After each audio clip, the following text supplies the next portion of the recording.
kedua. Sebelumnya aku memperkenalkan diri dulu. Namaku Savitri Kusuma Ardhani, NA 5083, tapi biasa dipanggil Via. Di sini aku dikasih tugas sama dari panitia buat jadi fasilitator untuk di materi kedua ini.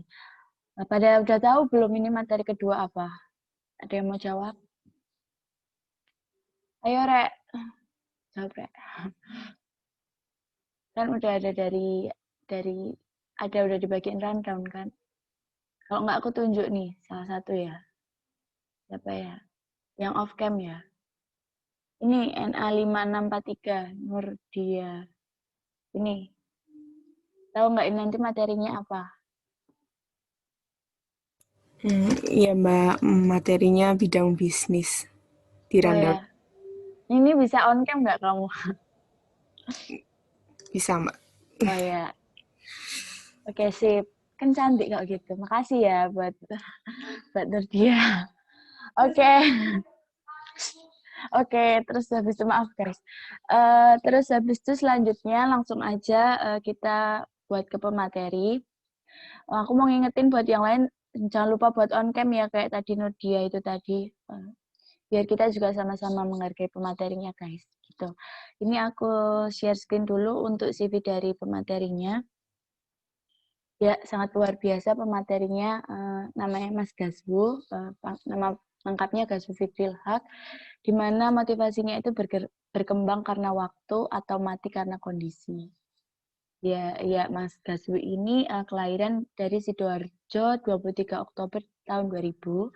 Alamatnya ada di Jalan Raja Wali Utara nomor 4, Raja Wali Utara 4, nomor 7, Rewin, Desa Kepuh Kiriman, Waru, Kabupaten Sidoarjo. Untuk pendidikannya dulu menempuh TK, TK di, iya, halo, suaraku kedengaran nggak, Rek? Dengar. Oh ya udah, Iya, lanjut Mbak. ya. Oke, lanjut. Oke, pendidikannya dari TK-nya di Aisyah Bustanul Atfal 3 Rewen Sidoarjo, SD di Muhammadiyah 4 Surabaya, SMP-nya di Muhammadiyah 5 Surabaya, SMA-nya di Muhammadiyah 2 Surabaya. Sekarang lagi menempuh di Pendidikan Teknik Elektro S1 ITS Surabaya. Untuk organisasinya luar biasa banyaknya. Ya, keren Mas. Dari pertama itu ada Ketua Bidang KDI, terus habis itu ada Ketua Umum di PRIPM SMP Muhammadiyah 5 Surabaya, ada Sekretaris Umum PRIPM SMA Muhammadiyah 2 Surabaya, lalu menjadi anggota remaja Masjid An-Nur Rewin Sidoarjo, lalu anggota Karang Taruna di RW 6 Rewin Sidoarjo, Ketua Umum PRIPM SMA Muhammadiyah 2 Surabaya, Sekretaris Bidang BIP, PD IPM Kota Surabaya, Wakil Ketua Remaja Masjid An-Nur Rewin Sidoarjo. Terus 2018 sampai 2019 itu mulai Wakil Ketua Karang Taruna RW 6 Sidoarjo. Lalu ada menjadi penanggung jawab 2 Komunitas Sahabat Literasi, lalu Ketua 1 Forum Anak RW 6 Rewin Sidoarjo. Ini mungkin yang di koperasi ya, di Kopma ada staf PSDA, di Kopma Dr. Angka ITS, lalu menjadi ketua bidang kaderisasi di MM Komisariat Al-Mutsakov ITS, lalu ketua bidang BIP PD IPM Kota Surabaya, penanggung jawab utama Komunitas Sahabat Literasi, terus ketua umum Remaja Masjid An-Nur Rewin Sidoarjo, sama sekarang yang terakhir ada menjadi Asbid Kopma Dr. Angka ITS. Terus habis itu buat prestasinya ada banyak, karena banyak tak bacain berapa aja ya, mungkin yang terakhir-terakhir ini. Nggak apa kan Mas? Nggak usah deh, langsung ini aja. Yang Langsung. seadanya aja. Oh ya, ini banyak banget prestasinya, sangat banyak, pembicara kita keren kayak. Prestasinya ada banyak, salah satunya yang di akademik ini juga ada Best 5 Rank semester 1 Teknik Elektro Angkatan 2018, juga ada yang di non-akademik yang 2019 yang terbaru ini ada terdanai di PKM Kewirausahaan Kemristekdikti. yaitu maaf ya 2018 2019 di nasional gitu. Terus untuk pelatihannya cukup banyak ini. Mungkin dibaca sendiri. Gitu. Untuk ini ada kontaknya untuk menghubungi Mas Gazwu. Ada di WA-nya ini. Mungkin ada yang mau dicatat, Instagram-nya ada, sama emailnya ini. Juga skill-nya ini Mas Gazwu sangat keren dalam Photoshop, Premiere Pro, After Effects, sama Audition. Wah, ini juga Word, PowerPoint, Excel. Mungkin udah ya Mas, bisa dilanjut buat materi bisnis kali ini. Silakan Mas Gazwu, dipersilakan. Oke, aku coba share screen dulu ya.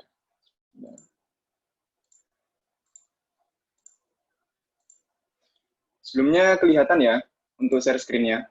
Aman Mas, aman. Aman. Kalau audio aman juga audio? Aman Mas.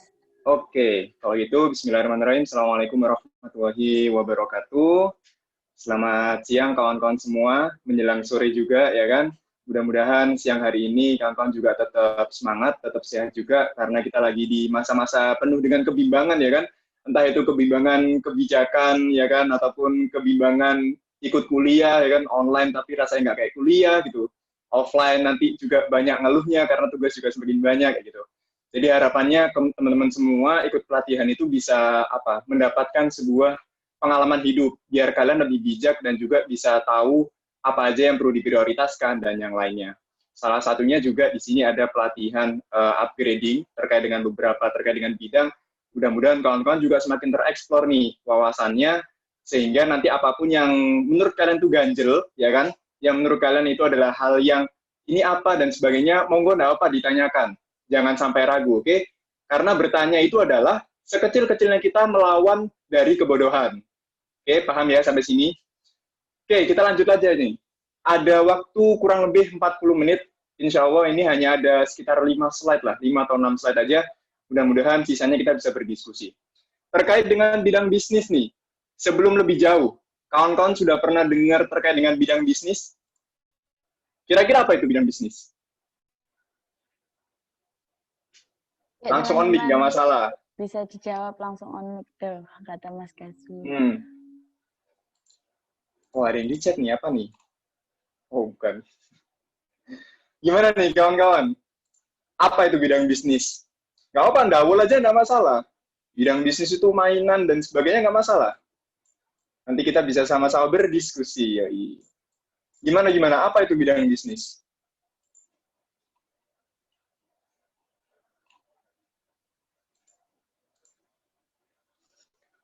Nggak tahu ndawul. Oke, kalau itu, ya berarti kesempatan untuk menjawab sudah hilang ya. Saya coba bantu menjawab terkait dengan bidang bisnis sendiri. Secara garis besar, bidang bisnis itu adalah bidang di Kopma Dr. Angka ITS. Ini Kopma kita, yang mana tanggung jawab utamanya adalah mengelola dari unit-unit bisnis yang ada. Nanti akan saya jelaskan terkait dengan beberapa unit bisnis yang ada di Kopma. Nah, sekarang, mengelolanya itu ngapain aja gitu, kawan-kawan di bisnis? Mengelolanya ada 3 poin nih. Yang pertama adalah kawan-kawan mengelola terkait dengan marketing dari unit bisnis. Yang kedua adalah procurement. Procurement itu semacam stok gitu ya. Jadi kalau misal kawan-kawan ada di bidang bisnis dan kalian ada di bagian procurement, maka kalian akan bertanggung jawab terkait dengan ketersediaan dari produk ataupun jasa. Ya, jadi kalian akan menganalisa kira-kira mana aja sih produk-produk yang mau habis gitu. Apa kalian udah waktunya untuk pesan dan sebagainya. Itu nanti dari kawan-kawan procurement. Nah, yang ketiga itu ada produksi. Nah, apa sih bedanya produksi sama procurement? Kalau produksi itu biasanya ada di unit-unit bisnis yang mana dia memproduksi secara sendiri. Contohnya apa? Contohnya seperti Bloom Store.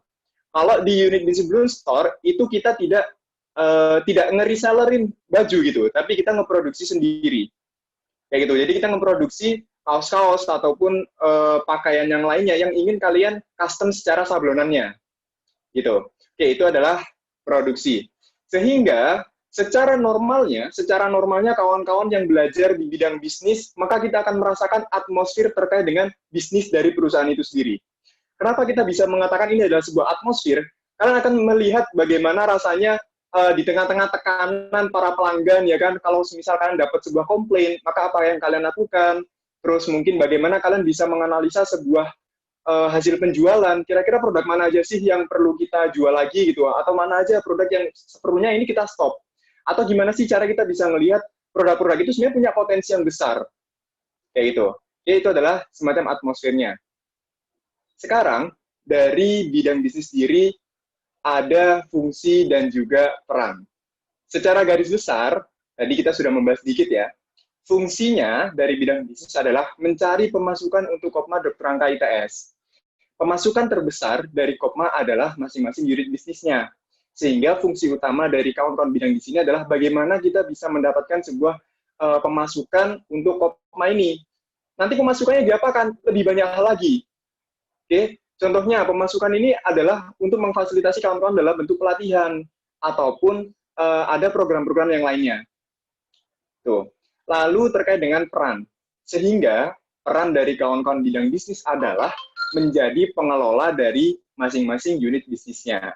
Oke, itu adalah fungsi dan juga peran dari kawan-kawan bidang bisnis.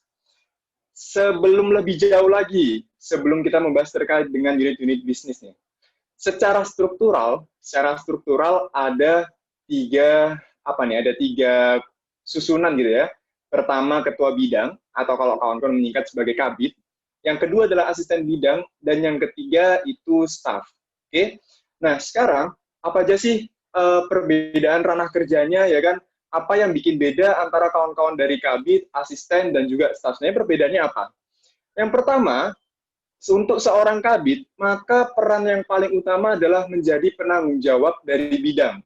Penanggung jawab utama dari bidang. Apapun yang terjadi di bidang tersebut, maka yang bertanggung jawab paling besar itu adalah dari kabidnya. Yang kedua adalah berkoordinasi dari bidang bisnis dan juga unit-unit. Oke, jadi ada juga nih, kita punya program kerja sendiri, ada juga sebuah perencanaan ataupun operasional yang dilakukan oleh kawan-kawan unit. Maka peran dari kabid itu adalah mengkoordinasikan bagaimana apa yang dilakukan ketika kita dalam berkegiatan dalam bentuk proker maupun bentuk agenda, itu sesuai dengan visi misi ataupun sesuai dengan hasil rapat kerja, gitu. Yang kedua, asisten bidang. Asisten bidang yang pertama adalah dia menjadi penanggung jawab dari unit bisnis. Oke, penanggung jawab utamanya dari unit bisnis di bawah kabid itu adalah dari asisten bidang. Nah, nanti kita akan menjelaskan terkait dengan macam-macam unit bisnis, di mana satu asisten bidang dia bertanggung jawab untuk menaungi dari beberapa unit bisnis di bawahnya nih. Yang kedua, sebagai konseptor. Jadi, asisten bidang itu bisa membantu seorang kabid dalam menentukan konsep apa yang akan dibawa, ataupun bagaimana bisa menjaga konsep ini untuk tetap bisa berjalan.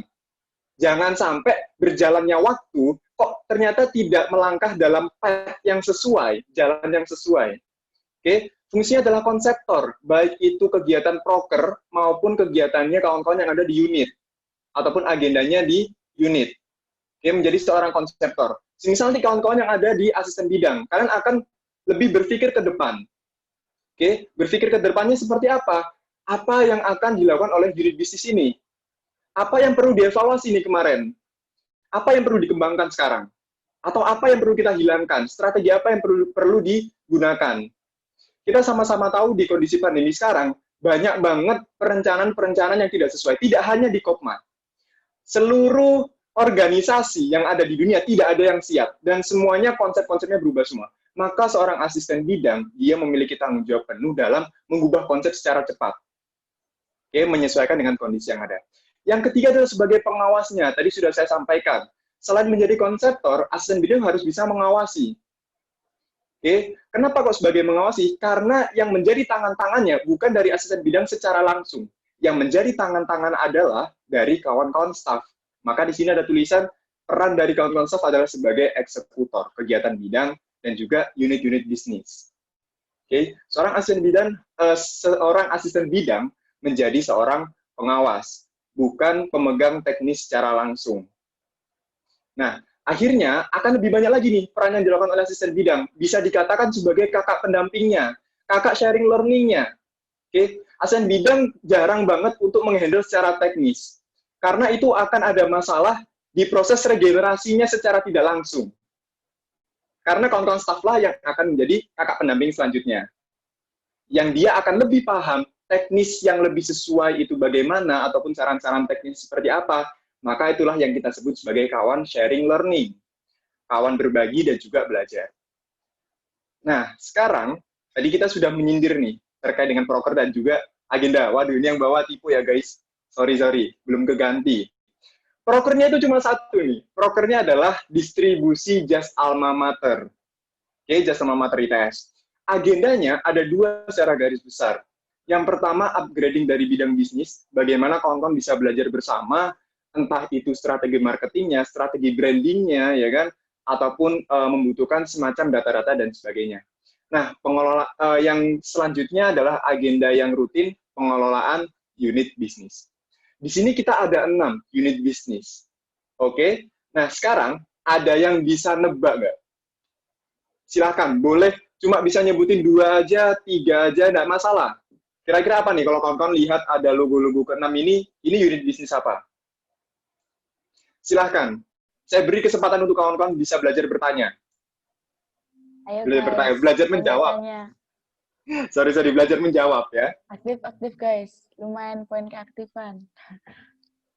Tadi udah nyindir-nyindir nih, ada apa? Ada Bloom Store dan sebagainya. Nah, kira-kira ini logo-logonya ini unit bisnis apa gitu? Ada yang mau berani menjawab nggak? Izin menjawab, Mas. Oke, silahkan. Untuk yang kiri atas itu kalau nggak salah ITS Mart, terus sampingnya 10-11 ya, Mas. Mantap. Tahu yang lain nggak kira-kira? Siapa tadi? Sorry namanya. Nindita, Mas. Nindita. Oke, tahu yang lain nggak Nindita?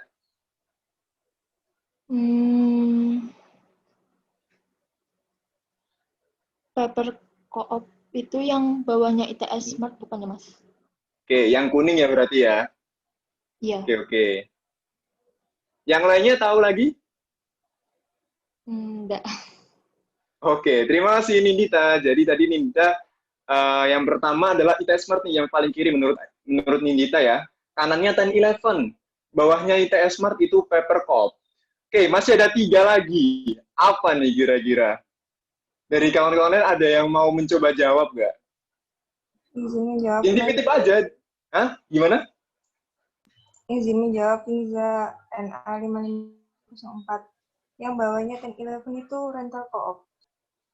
Oke, rental co-op. Tahu yang lainnya? Sampingnya 10-11 yang gambar kayak kopi itu Cop Corner. Kopma Corner, oke. Yang bawahnya Kopma Corner apa nih? Kurang tahu, Mas. Oke, terima kasih. Tadi siapa yang baru jawab? Niza, Mas. Finza ya. Tadi ada Nindita dan juga Finza yang membantu saya untuk melengkapi dari tabel-tabel yang kosong. Langsung saja kita buka nih. Sudah benar semua. Ada ITS Smart, 10-11, ada Paper Co-op, Rental Co-op, dan juga Kopma Corner. Nah, yang terakhir itu adalah Bloom Store. Oke, yang tadi sudah sempat saya singgung nih, ya kan, terkait dengan Bloom Store. Ini akan saya jelaskan kira-kira unitnya ngapain aja, perbedaannya apa aja, kalau kalian ada yang tanya di akhir nanti. Oke, kita lanjut lagi. Oh, ternyata sudah selesai. Ya, itu dia presentasi singkat dari bidang bisnis, ya kan? Monggo, teman-teman, silahkan kita berdiskusi ya. Saya kembalikan lagi ke Fasil, Mbak Safitri. Oke, Mas Gazu, makasih banyak. Itu tadi materinya benar-benar lengkap, Re. Mungkin dari kalian, Re, ada yang mau tanya gitu, mumpung ini pematerinya benar-benar luar biasa. Iya, keren banget. Mungkin ada yang mau tanya, bisa raise hand. Ayo, Re, tanya sebanyak-banyaknya. Tentang bisnis nih, tentang di Kopma gimana tuh, tadi perbedaannya juga bisa.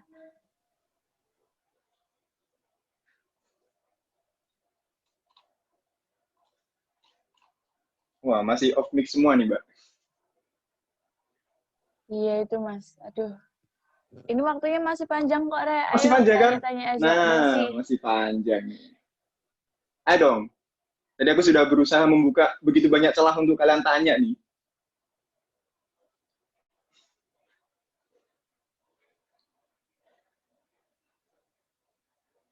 jangan sepaneng ya guys. Ini kan lagi nyicil tugas kah?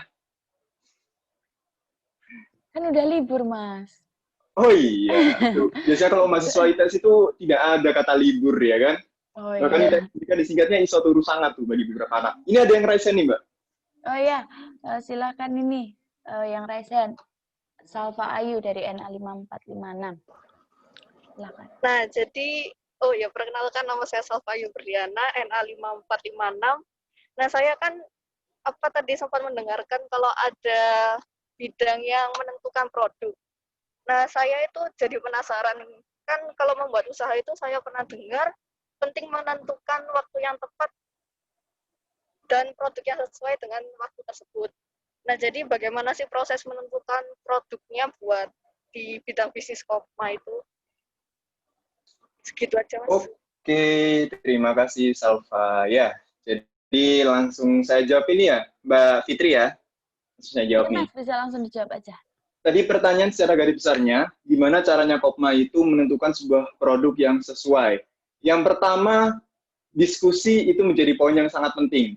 Mengambil persepsi dari begitu banyak perspektif itu adalah hal yang sangat penting. Maka itulah salah satu wadahnya adalah berdiskusilah. Oke, nah contohnya ketika di kondisi pandemi sekarang, ada beberapa unit bisnis yang sudah tidak relevan dengan target pasar. Oke, contohnya ada beberapa unit bisnis yang dia menyediakan kebutuhan eksistensi manusia seorang mahasiswa. Maka di saat pandemi itu tidak sesuai bagi seorang mahasiswa. Kenapa tidak sesuai? Karena biasanya untuk mencapai kebutuhan eksistensi manusia, dia menjadikan sebagai kebutuhan tersiernya, kebutuhan ketiga. Oke, kondisi sekarang semua orang lagi butuh uang untuk digunakan ke hal yang lainnya. Maka produk untuk mencapai eksistensi manusianya bukan menjadi produk yang diutamakan bagi seorang mahasiswa.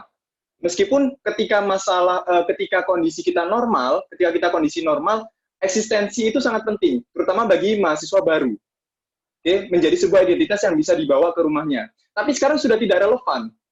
Semua orang menggunakan strategi keuangannya untuk hal-hal lainnya, untuk hal terkait dengan pangannya, terkait dengan kondisi kesehatannya yang paling utama. Oke, sehingga kita berdiskusi di sana, menemukan kira-kira apa yang dibutuhkan oleh kawan-kawan mahasiswa sekarang, ataupun masyarakat secara umumnya.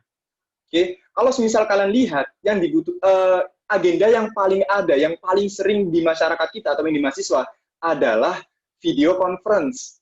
Oke, video conference, dan juga ada beberapa yang masih melakukan apa tuh sebutannya sosmas apa ya, yang dia terjun ke desa-desa dan sebagainya.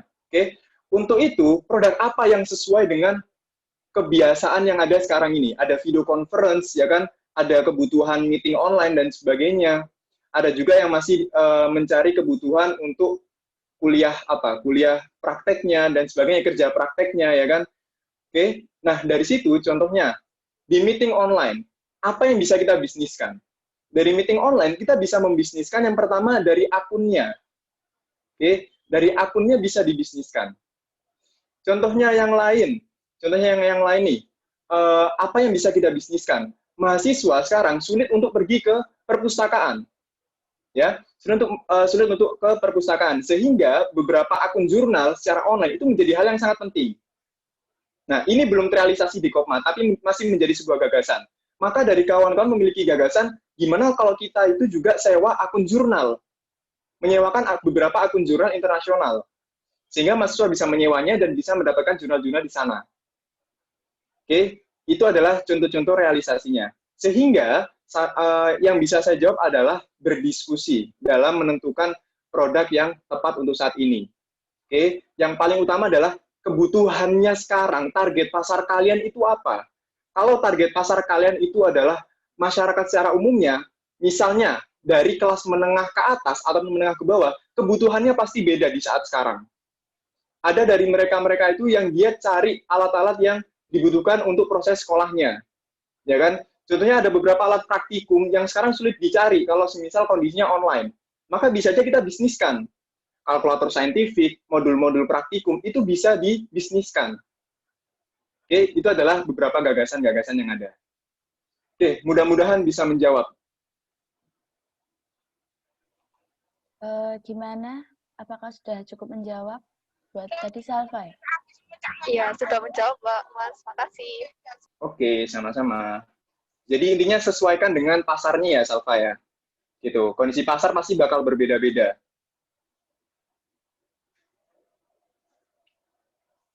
Oke, silahkan. Mungkin ada kawan-kawan yang ingin kita diskusikan lagi nih. Saya ada mungkin tanya-tanya tentang bisnis gimana gitu. Mumpung ada pematerinya nih.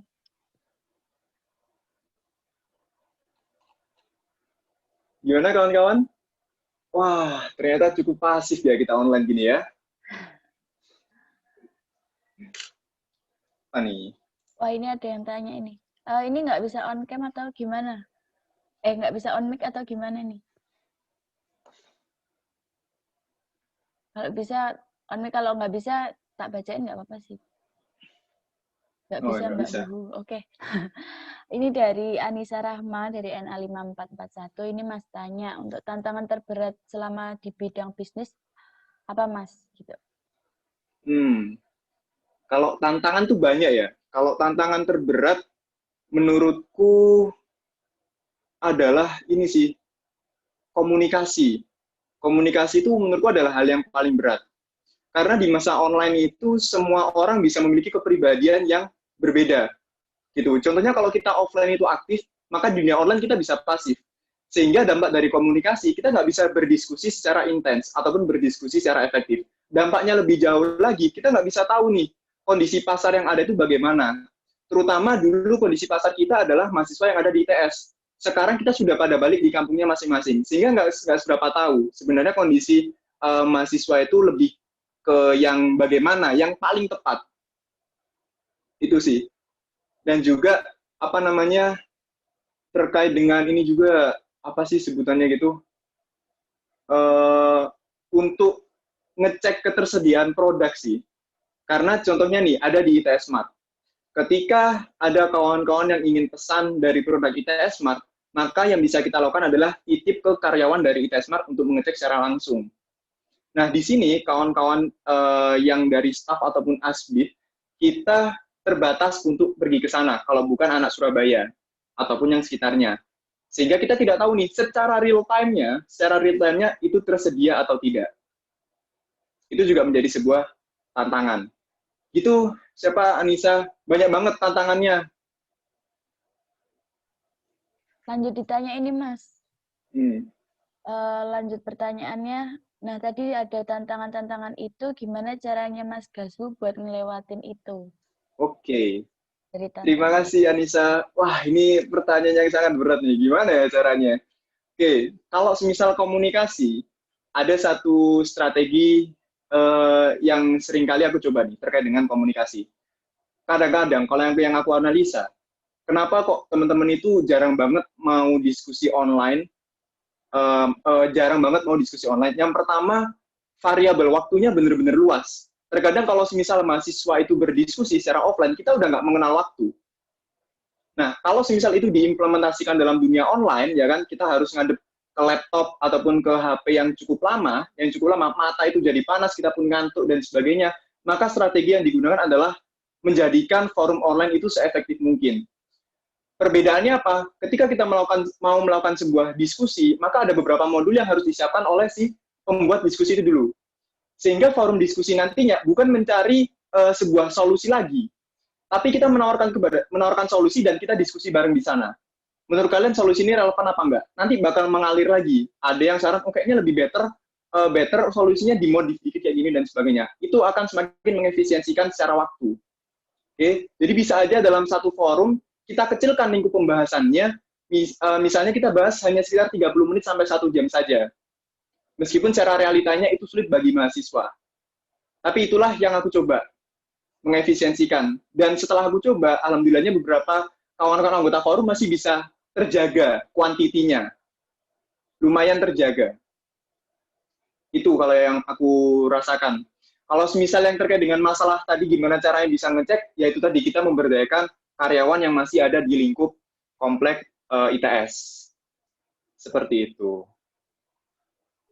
Ya, gimana Anissa itu tadi? Apakah sudah menjawab? Sudah menjawab, Mas. Makasih banyak. Sama-sama, Anissa. Ini juga ada pertanyaan lagi, Mas. Hmm. Nggak bisa on cam juga, nggak bisa on mic juga, dari Safira Taniar NA5508, izin bertanya, selama pandemi dan ITS juga sempat lockdown, untuk unit yang target pasarnya mahasiswa langsung itu perkembangannya bagaimana? Seperti Cop Corner atau rental cop gitu, Mas. Itu, Mas. Oke, terima kasih Safira ya kan, dan Fitri tadi sudah membacakan gimana sih kondisinya terkait dengan dua unit bisnis ini ya kan. Yang pertama lokasinya ada di salah satu gedung ITS, otomatis pasti di lockdown nih. Dan kondisinya juga ITS sendiri juga lockdown. Nah, kondisinya dua unit bisnis ini adalah kita vakumkan terlebih dahulu. Jadi selama sampai sekarang dua unit bisnis ini kita vakumkan. Oke. Nah, yang dilakukan oleh kawan-kawan di sana adalah staff-staff yang ada di sana, kita apa tuh sebutannya? Kita sebarkan. Jadi yang semula mereka ada di unit rental dan juga kopcor, maka difokuskan untuk membantu bidang-bidang lain yang bidang unit lain yang bisa berjalan secara online. Oke, jadi sekarang kondisinya lagi di vakum dan masih ada beberapa strategi supaya masih menghidupkan, terutama yang rental cop ini sudah menemukan kawan-kawan terkait dengan ide apa, produk apa yang bisa dibawa sehingga rental cop masih bisa berjalan secara online. Sejauh ini kondisinya seperti itu. Terima kasih. Oke, untuk Safira, apakah sudah menjawab?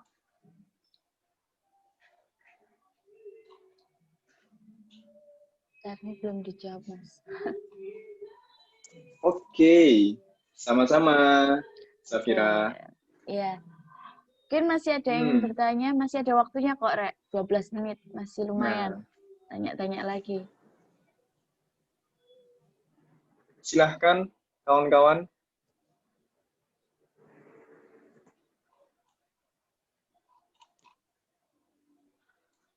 Ini nggak ada yang kepo gitu. Misal apa perbedaannya unit ini dengan unit yang ini, ya kan? Kok terkesan sama dan sebagainya gitu.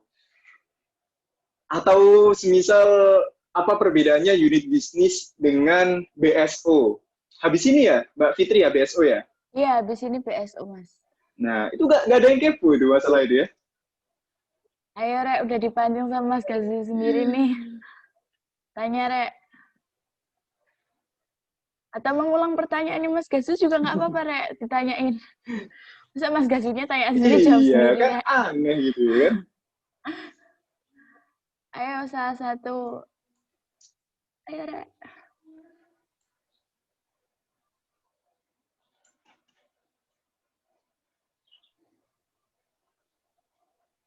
Nggak ada ya, Mas? Oke, nggak ada. Ayo, Rek. Tinggal berapa menit nih, Mbak Fitri? Masih 11 menit, Mas. Oke, masih 11 menit ya. Mungkin aku sharingkan aja. Ada beberapa tema diskusi yang kita cukup panjang membahasnya terkait dengan perbedaan tujuan dari unit-unit bisnis. Contohnya, kalau semisal kita lihat ada 3 bisnis yang dia memiliki circle yang bisa saling bertabrakan. Oke, kalau semisal kawan-kawan paham terkait dengan himpunan di matematika, maka dari 3 lingkaran ini dia punya bagian irisannya. Nah, itulah yang menjadi sebuah diskusi yang cukup panjang. Pertama adalah unit bisnis ITS Smart. Oke, yang kedua itu Bloom Store. Yang ketiga adalah BSO Cica. Oke, kalau semisal kawan-kawan paham, kalau semisal kawan-kawan mengamati dari 3 unit ini, secara garis besar itu sama semua, ya kan? Kalau semisal ITS Smart itu juga menyediakan jaket, menyediakan kaos dan sebagainya, belum juga menyediakan kaos dan sebagainya. Dari BSO juga menyediakan kemeja dan sebagainya. Nah, yang saya sharingkan ke kawan-kawan, maka perbedaan dari 3 unit bisnis ini hasil diskusi kami adalah ITS Smart itu fokusannya ada di secara niat ya. Secara niatnya fokusannya ada di pemenuhan kebutuhan eksistensi mahasiswa. Oke, tadi yang sudah saya katakan. Maka produknya apa aja dalam memenuhi eksistensinya? Jaket identitas ada tulisan ITS ataupun sejenisnya. Terus ada merchandise, ya kan? Ada tas juga dan sebagainya. Oke, jadi ITS Smart fokusannya adalah mencukupi kebutuhan eksistensi mahasiswa. Nah, yang kedua, Bloom Store. Bloom Store juga sedia tuh untuk kebutuhan eksistensi mahasiswanya, dia juga sedia sedia baju disablonkan ataupun pakaian-pakaian jenis-jenis pakaian lainnya yang disablonkan. Maka fokusannya Bloom Store adalah eksklusivitas dari pakaian yang diproduksi. Oke, kelebihan dari Bloomstore adalah sablon satuan. Kalau misal kawan-kawan itu ketika ingin membuat sebuah pakaian yang kalian sablon, itu mayoritas adalah sablonnya harus ada jumlah minimumnya, 2 lusin, 1 lusin, ya kan. Maka di Bloomstore itu kalian bisa membuat sebuah desain yang eksklusif yang bisa kalian taruh di kanvas pakaian kalian sendiri. Oke, contohnya kamu bikin desain ada namamu sendiri atau misal ada sebuah desain gambar yang ingin kamu cetak di sana, maka Bloomstore tempatnya. Nah, yang ketiga, BSO Cicak. BSO Cicak ini kan juga sedia kemeja, sedia juga ada merchant-merchant dan sebagainya. Maka tujuannya dari BSO Cicak yang menjadi bahan diskusi adalah mereka memenuhi kebutuhan aktivitas dari internal mahasiswa itu sendiri. Contohnya ada seminar, ada pelatihan dan sebagainya. Maka yang disediakan adalah baju-baju pelatihan, ya kan, seragam pelatihannya bagaimana, terus seminar kit itu bagaimana, gitu. Jadi ini adalah aku ingin sharing terkait dengan 3 bisnis yang ada di Kopma, 3 bisnis yang ada di Kopma yang sempat menjadi hasil diskusi, gitu, ya, menjadi sebuah tema diskusi kita sebelumnya. Tuh, mudah-mudahan semakin menambah wawasan deh. Habis itu juga ada BSO Cicak, kalian juga bisa tanya-tanya ke mereka. Kayak gitu. Oke, terima kasih. Oke, Mas. Makasih banyak tambahan informasinya, Mas. Semoga informasinya membantu. Mungkin karena udah nggak ada yang tanya juga ya, Mas. Bisa ditutup aja kali ya, Mas. Boleh. Ya, aku kasih Bisa closing dikasih statement nih. ya. Oke. Jadi sebelumnya terima kasih ke teman-teman panitia yang sudah membuat wadah ini untuk kita semua berdiskusi. Dan terima kasih juga untuk kawan-kawan dari K32 ya, K32 yang hadir, yang kalian menjadi manusia aneh hari ini. Karena di mahasiswa lain itu di hari libur dia lebih milih tidur, ya kan, lebih milih tidur, istirahat, dan menggarap tugas. Tapi pada momen kali ini kalian menjadi seseorang yang aneh karena kalian sempatkan untuk kita masih belajar dan juga berdiskusi.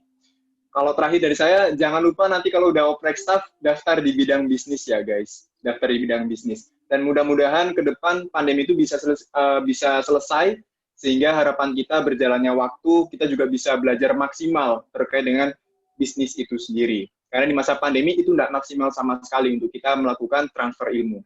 Terima kasih. Mantap, Mas. Makasih banyak ya, Mas. Mungkin udah dicukupkan untuk materi bisnis ini. Buat teman-teman jangan lupa buat isi link feedback sama PA-nya. Udah aku share di kolom chat. Mungkin untuk fasil selanjutnya, bentar